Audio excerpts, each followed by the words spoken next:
I thought I'd just show you a little pub that I came across on the way to Burke itself. Now it's called Malal Creek Pub. Now they do have a caravan park here. Now the caravan park's $30 for a powered site and $15 for a non-powered site. Now they have only 12 powered sites and 34 acres of non-powered sites around this area. Do yourself a favour, if you're coming from actually Ningen to actually Burke itself, pop into the pub. They do fuel and they do meals as well, and there's plenty of parking around this area to stop and have a look. Now just down the road, which I'm going to take you very shortly, is the pools. I know there's some pools down there. I'm going to go down and actually have a look at that. But if you do, come in here, grab a meal, grab a bite, grab a beer, whatever you need. Now the pub inside is a quirky sort of pub. They've got a lot of stuff all floating around. You won't be short of anything to look at while you're there. Now outside of the pub itself, they've got these little meters here, as you can see behind me. You put money in that for the Royal Flying Doctors, and it goes to a great little cause. But do yourself a favour, pop in and have a look. Righto, let's get down to these pools now, and I'll let you have a quick look at that. When you get here, of course, there is a lot of information about the actual rocks itself and how they're formed. Do yourself a favour, come out, have a read, have a look at some of the information they do here. Make sure you wear your air gear. There is shitloads of flies out here. Anyway, let's go in there and I'll give you some information about the rocks. Byrock Rock Holes, located near the town of Byrock in New South Wales, holds a special significance in Aboriginal culture, particularly for the Nyamba people. These rock holes are tied to a Dreamtime creation story and have served as an important water source for Aboriginal people and early settlers alike. The site features detailed signage that explains the creation story, the vegetation, and the importance of the site to the Nyamba people. This makes it a fascinating place to visit and learn more about Aboriginal culture and history. And it is worth coming down to see. Now when you're here, have a bit of a look around. Look, I don't know if you can actually swim in there or not, but they're the rocks behind me. They are fantastic just to come have a look. It's not a huge site, but it's got some culture and some historical meaning to this site. So do yourself a favour, come out and take some pictures. It's worth it. Righto, welcome back for another episode of Free and Budget Campsites in New South Wales. For new viewers, my name's Peter and I'm travelling around this beautiful country of ours, road testing campsites, caravan parks, free sites, anywhere I can leave my bus for a budget. Today we're in the western part of New South Wales at a place called, I've always wanted to say this, I'm in the back of Burke. Yes, we're in Burke at the moment and we're at a quirky little caravan spot. It is the cheapest option around in this area and don't tell anyone, it's the only one that's dog friendly. The place is called Mitchell Caravan Park. It is a quirky little park. It's not a huge park, but it's quite a nice park. They're under new management and they're doing renovations throughout the park. They're actually getting a pool, ice machine, a shop, and a few other little things like that to make your stay a little bit more comfortable. Powered site's around $37. Look, it is a little bit above my normal price range that I do caravan sites at, but it's the cheapest option in here. Now the site here has got quite a few things. It's got ensuite sites, it's got a cabin, laundry, dump site, and a few other little things like that. Now today we're actually going to go into town. We're going to go visit Fred Hollow's grave. If anyone doesn't know who he is, he used to be an eye surgeon that used to help poverty-stricken areas, and he did it for free out of his own back. Now there is a foundation about that. We're also going to pop down to back of Burke Art Gallery. Jenny Greentree runs it and she is a very good artist. Look, her and John Murray, I reckon they'll give a run for her money. If you see here,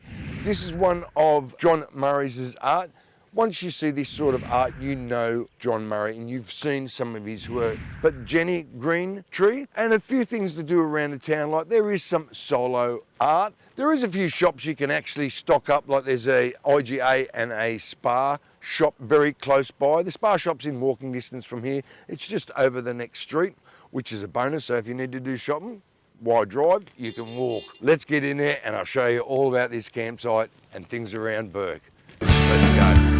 Right, when you pull into the actual driveway itself, plenty of room to pull over and see Judy. Look, all their information's on screen right now. Phone numbers, emails, everything else. Now, if I did miss out anything and you didn't quite catch it, look in the description down below. All the links, phone numbers, and everything you see in this video, all the links are there. So hopefully that helps you out. She's got some information in there about the town, what to do around here. Pick her brain. She's pretty knowledgeable in everything around Burke itself. The dreaded domestics. Yes, this place even has a cute little laundromat. Now the laundromat is not a large one, but it's got around 3 machines and around 2 dryers. Now the average price of a wash machine these days is $4, and guess what? It's still $4. Now the dryers are the same, they are $4 as well. Now she does offer an ironing board in there and an iron, which is a bonus. A couple of soaking tubs. Now they do offer a tiny little bit of a book library. If you don't want to use the dryers, they do have actually clotheslines, as you can tell, right beside me. And there is a few other clotheslines throughout the park as well. Is that time? It is too. It's time to take a dump. Now the toilet facilities. Of course, most places have got toilet facilities.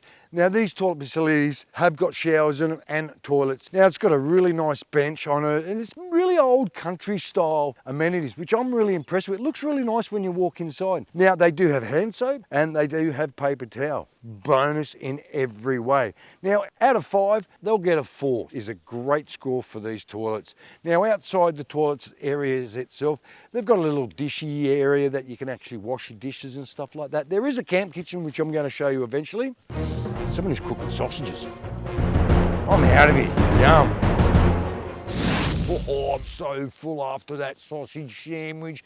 Look, just a bit of a heads up, they do have a wheelchair access shower and toilet on site as well. So that is a great bonus. Bit of a heads up also, as you see me waving around, bring your air guard with you because there's heaps of flies out back of Burke. Sorry, your call cannot be completed as dialed. The phone reception. Look, the phone reception out here is not too bad. At the moment, I'm getting 4G and only 2 bars. Yeah, it's not too bad.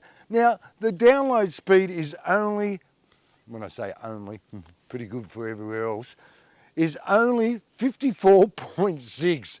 Now that's pretty good no matter where you go these days. Now the upload speed, it's not too bad as well. It's not as high as 54, but it's only 14.3. You can stream, upload, you can do the lot here. Now I wouldn't upload big files. It'll take you a little bit longer than that if you're going to do that. Now there is one thing with this campsite, not like the rest of the campsites around here. This is the only campsite that allows you to have dogs. The other one is not a pet-friendly caravan park, where this one loves your pooch. So make sure you bring your pooch along, pick up after it, keep it on a leash, and Bob's your uncle. You are laughing. Now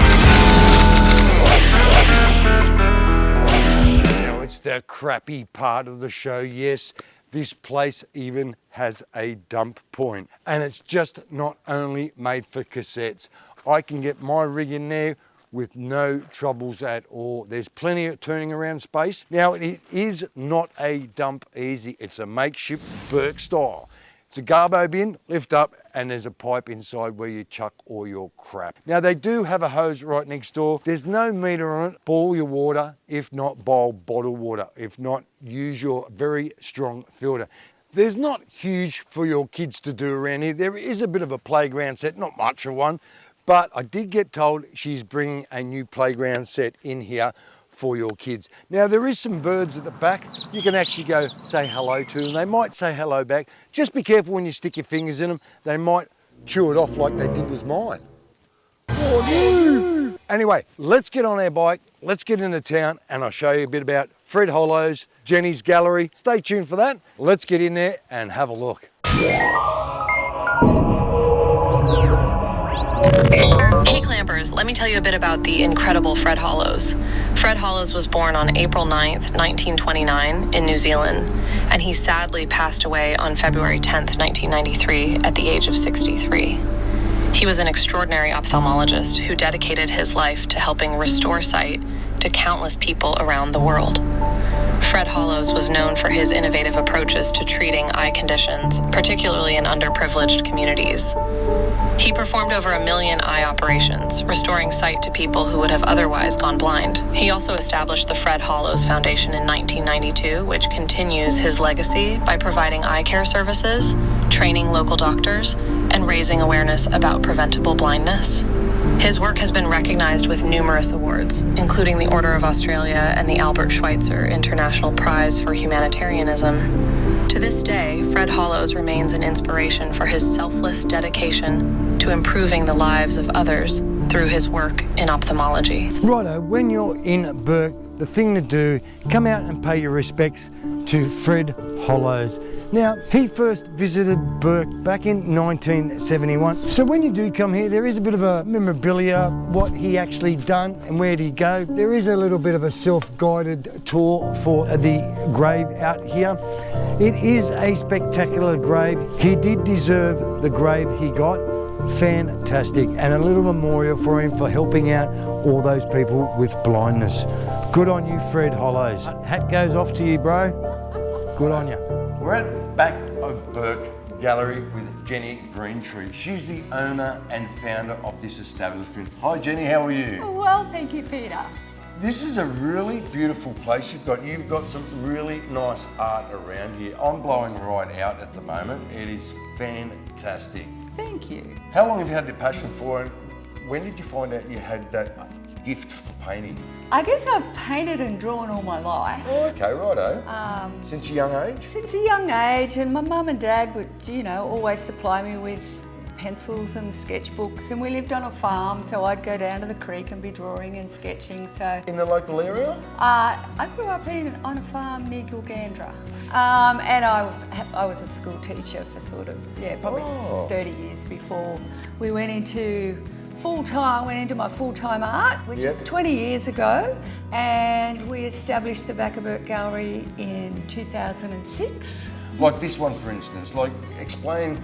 I got told you use the actual soil that actually comes from this area. Yeah. This is very different style for me. I'm mostly known as a fairly realistic landscape pastelist. However, all creatives have to break out and try something new. And that's what we have to do. And when one of our floods was coming, I was watching the patterns and everything it was making from like a satellite image. And that's what this is. This is accurate to every bend of the river. It's actually real, although it looks abstract. Yep. Oh, so these actually three paintings they connect. Oh, right. And that would be 200 kilometres in a straight line.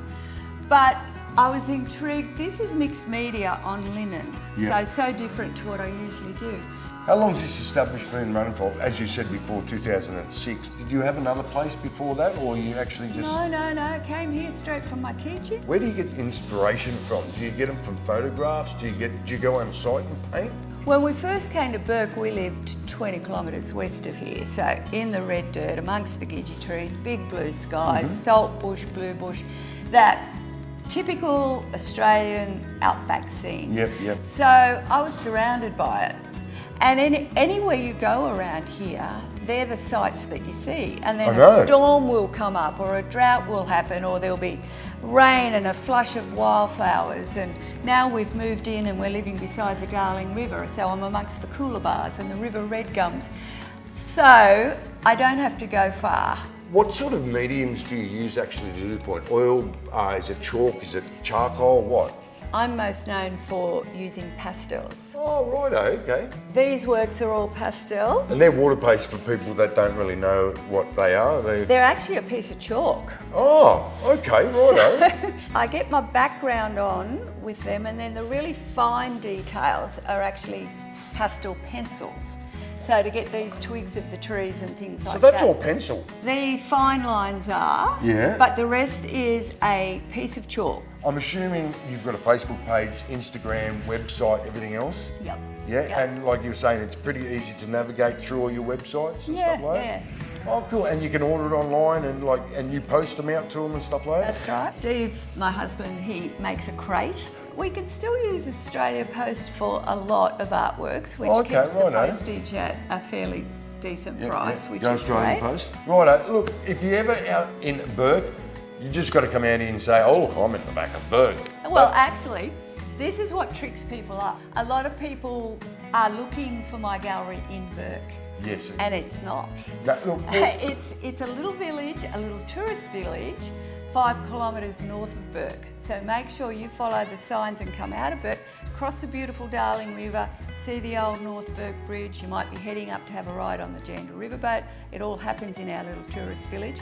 But we're not actually in the town of Burke. We're 5 kilometres north, as if you were heading towards Cunnamulla. Well, it's actually right across the road from the airport, isn't it? It is, Well, there yes. you go. So if you head towards the airport, look, thank you very much, Jenny, for all your everything else. Welcome. You are a pleasure. Thank you for finding Please us. come out and have a look. You will definitely walk out that door with a painting under your arm. If not, a jigsaw puzzle. Yeah. Gives you something to do on your travels. No worries, guys. Have a great weekend. I'll talk to you soon. Bye. Bye.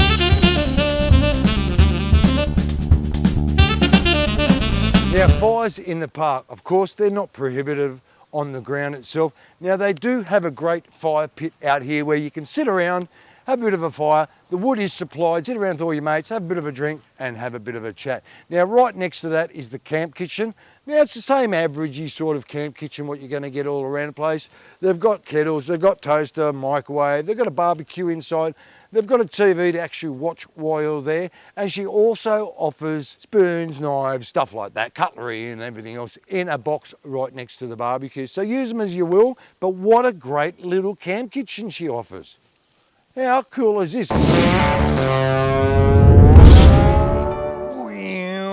I thought I'd show you my campsite, which is a great little campsite. Well, not little, it's pretty big actually. Never unhooked, drove straight in there and still have plenty of room to open my gate up on the trailer. So you're gonna have no problems at all, not even unhooking, drive straight back. Now some of the other campsites around me, yes, you'll probably have to unhook and park your car right next to it.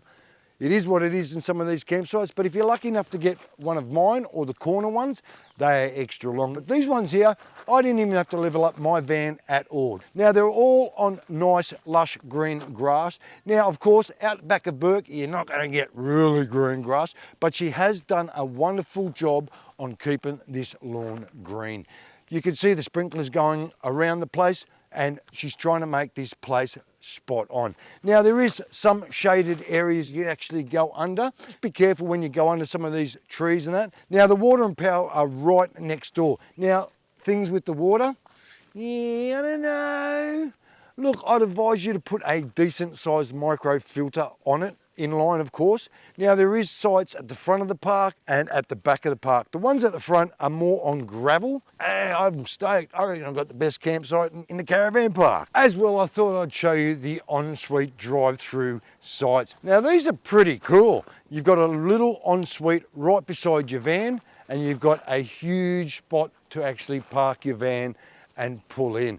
It is so big, I can even get my rig in there, plus a car at the back to park in. They start at $45, and you've got a bit of shade with the trees. Righto, glampers, I hope you like the Caravan park. I found it to be very enjoyable stay while I'm here. Look, leave your comments down below what you think of the park, and if you do come and visit, make sure you leave the comment so let's everyone know what you think of the park. Just not my point of view, it leaves them your point of view as well. If you like the video, give us a thumbs up, turn your notifications on, hit your subscribe button. Have a great weekend, and I'll see you on the road.